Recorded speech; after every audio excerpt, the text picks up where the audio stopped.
ఒక ఆడది చెడిపోవడానికి కారణం చాలా ఉంటాయి.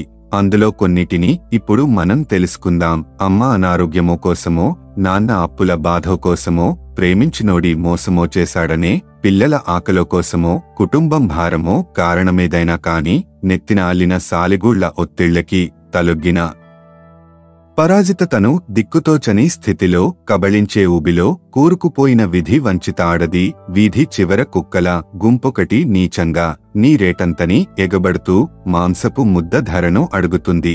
ప్రతి రాత్రి పందిరి మంచానికి కట్టిన పూల మాలలకి తన అంతరాత్మ ఉరేసుకొని వేలాడుతుంది. తను శవమై ఒకరికి వశమై, తనువు పుండై ఒకడికి పండై, చీకటి సాక్షిగా నిత్యం మరణించే ఆడదాని వ్యధే ఈ కథ.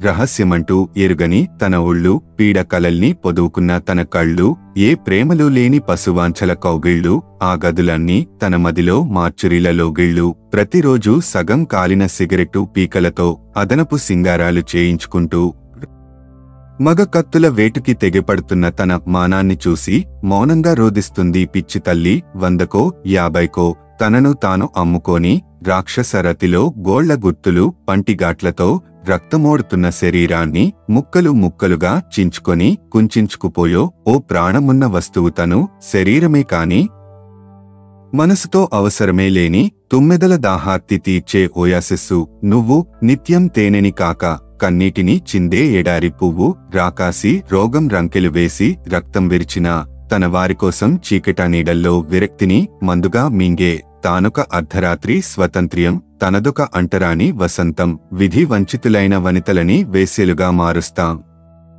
అయినా సరే మనుషులం కదా, మనం మంచివాళ్లమని చెప్పుకు తిరుగుతాం.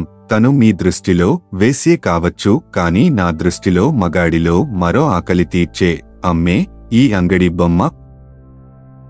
ఈ వీడియో కనుక మీకు నచ్చితే లైక్ చెయ్యండి, షేర్ చెయ్యండి.